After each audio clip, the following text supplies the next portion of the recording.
Hey guys, it's Scott Coombe, and I'm out here talking in the rain because I think I need a little refreshing. This is kind of a topic that's kind of near and dear to me, and yet I'm not entirely sure how it's all going to come out here, but look, I'll try it here. A guy said to me that you can tell the size of a man by the size of the things that make him angry. How about pushing a cart down a grocery store aisle and it's does that make you angry? Does it make you angry when there's too many people in line or you're in the express checkout but like someone's got way too many items there and you're having to wait for them? Do you get angry when traffic gets congested and you have to like slow down and wait? Just the other day, someone was behind me. And if you're a police officer, turn the volume down just a second. I speak. Turn it back up. Okay, so I was going fairly fast, and it wasn't fast enough for this guy. And so he's behind me, and he's beep, beep, beep, honking the horn, trying to get me to pull over. And I'm like, as soon as I get a space, I'll accommodate you, no problem. And he's got dirty little fingers going on. He is raging mad. And it takes a while to realize that, there's some people that just have this seething rage built up inside them, and it's always on simmering. This guy wasn't mad because of me. This guy wasn't mad because of conditions, traffic. This guy was mad before he ever got in the car. This guy was mad the moment he woke up in the morning. Okay? Someone said to me that there's a lot of people that are out there that are spoiling for a fight. And the reason is because they don't have a fight that they're already in. And I'm going to move that into more of a purpose. Some people know their purpose in life. They're like, this is what I'm designed to do. For me, I'm designed to write and teach. My life statement is, I want to learn and grow, and out of my excess to write and teach. Okay, so from that, I know that is where all of my energies are directed. There's a lot of people that don't have it. There's a lot of people that don't know who they are. There's a lot of people that have no hope in this world because they don't know who they are and they don't know the truth about what's going on in the world. They don't know why bad things happen to them. They don't know why evil things are occurring in the world. They don't know why, and they say, I have no hope. Where in the world am I supposed to go with this? And so there's all these people that some are hopeless, some are seething, raging, and there's some people that are like, I am looking desperately for something that'll make an answer. And, yes, I would say first place to try that would be church, Jesus Christ. But unfortunately, a lot of the answers that you might get at a formal service, for most formal services, is not going to be satisfying. They're answering questions from 30, 40, 60 years ago, and not necessarily always relevant to the soul in today's world, which is dynamically different than back then. So we come to this place where we need to find who we are and what's that battle that I need to fight. What's my mission? And so someone had spoken recently that really penetrated me. It's like, Scott, you talk a lot about love. What do you love? What's your passion? Where do you go with that? And that's great and phenomenal. But there's the flip side to it as well. And it's, what do you hate? What just drives you bananas? And you know, I'm gonna clarify that some rage and anger is absolutely inappropriate. And if you have it constantly on simmer, that it leads to very destructive things. You're gonna hurt someone, and that's not right. You're gonna, you know, ruin something, an aspect of your life. It's not gonna go somewhere good. It's gonna go down in your soul, and you're gonna sear it. And you're not gonna want the consequences of that. But there's also, you know, anger was created sometimes for a reason, because yes, it's a downside of love, but it's also when you see something wrong, there's this compassion and anger that just kind of gets in there, and it's kind of like this righteous anger, and that is totally appropriate. When someone messes with your children, it's totally appropriate to get upset. It's not totally appropriate to go to your kid's baseball game and be chewing out the other players and chewing out the ref, and that's out of line. That's a simmering anger. Because you're not angry because they made a bad call. You're angry because you got angry when you got up that morning, and you were angry the day before. And we need to cut out that anger. And a lot of that is, what makes you mad? Do you know what makes you mad? And when you can identify certain things, societal evil makes me bent out of shape, upset. When I see stuff that what the banks are doing, what Monsanto is doing, lots of things, the pharmaceutical companies, all these things that are monopolies. It's not capitalism, it's monopolies, where there is no competition for them.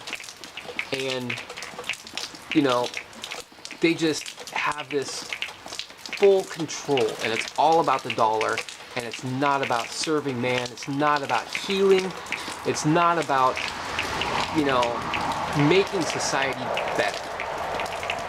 It's about the dollar. And that's what a monopoly is designed to do. And that makes me mad. Because society as at large, the world in general, is going to be pummeled and devastated very soon because of all these monopolies.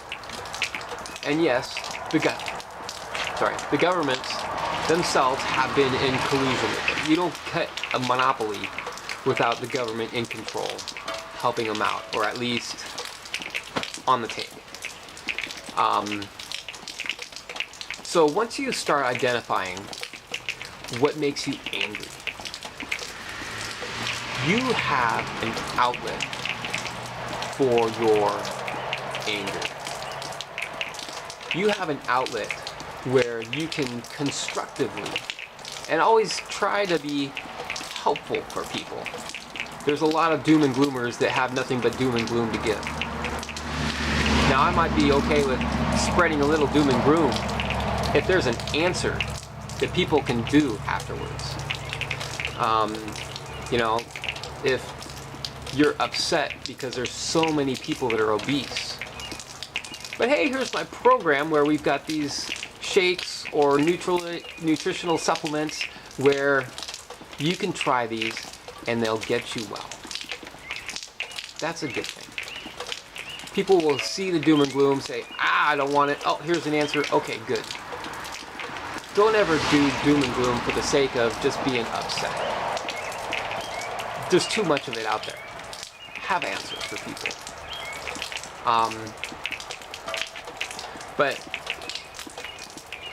And a lot of this is, I'm realizing, is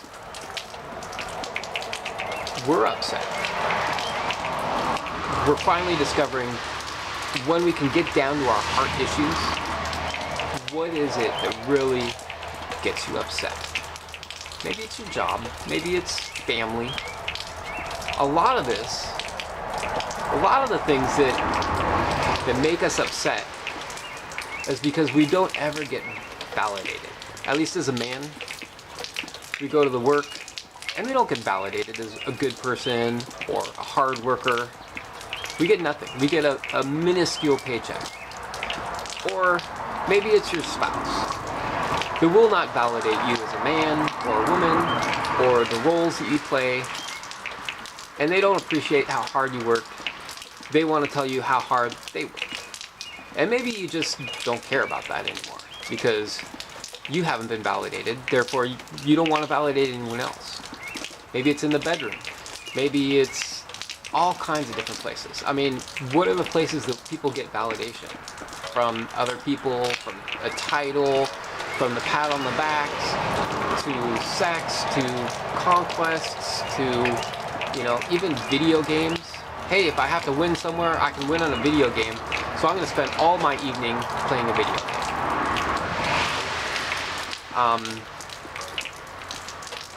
These are true validations, but they're just a facade. Eventually, you're going to have to learn who you are. And unfortunately, a lot of our society has been lied to. One of my issues is we're teaching a theory of evolution, which isn't even a theory because it's been totally disproven. But they have no alternative solutions they want to propose, so it continues. More for its religious value than anything else. And I know because I was a diehard evolutionist at one time. But when you ask, where did this all come from? And you start going through the practical solutions of where all of this came from and all the deep questions. Where is love? Where does evil come from? Where does all beauty come from? You can't help but come to the conclusion that there is a God. And I know that's a loaded question in today's world. But so I'm just going to kind of keep it in the neutral. There is a God. And God created us. God loves us. And God has a personal father role in your life right now. And he wants to be let in. He says, I'm always knocking on the door. Will you just let me in? Because I want to show you the answers. Or I want to guide you in the path that you should be going. Out of anger and more into love. And I want to show you how to do that. And he does. It may not always be as quick or as easy as people say. You can't just pick up a book and read through the book and suddenly have the answers. That works in auto mechanics. It doesn't work in a relationship with God. And so most of your validation is to come because of who he's created you. He doesn't want you to be a sheep just like everyone else. He wants you were created specifically for a unique purpose. And maybe it's to show love to kids. Maybe it's to impact a nation. He's created all of us for certain reasons. And that's not something that we should be hiding from or running from. And yet it's very easy to. I know for sure.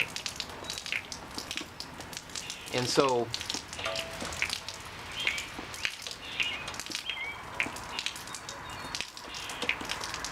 I know that, yes, I'm not doing a more, what do you call it, entreaty on dispelling our societal evils right now.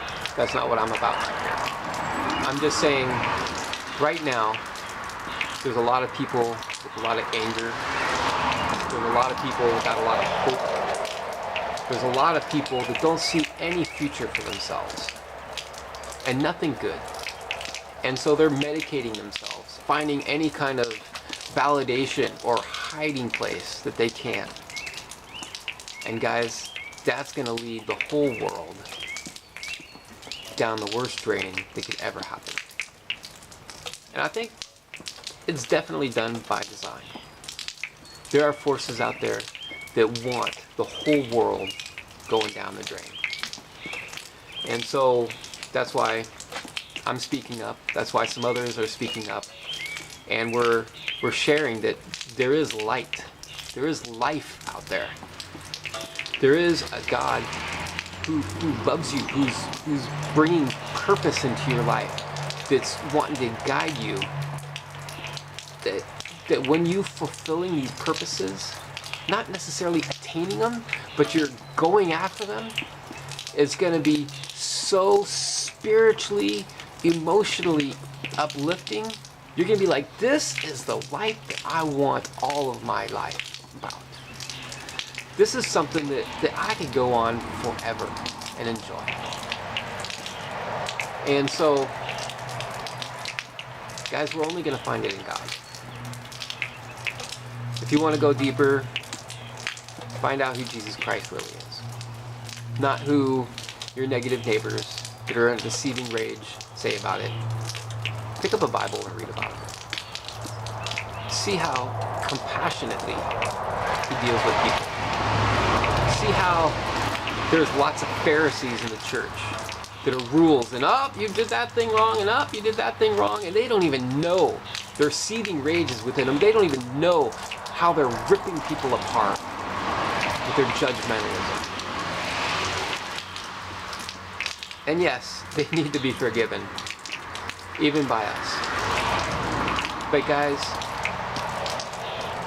Jesus, I mean, when he was confronted by everyone's rules or their expectations, he's like, listen, let's go to the heart. And he talks about the heart. And no one could say anything against him. They're like, holy, what in the world is this? He's going like not what we expected, but he's ministering to my soul. Something deep inside me. And I have no defense against it. Legalism has no defense against the heart, against love.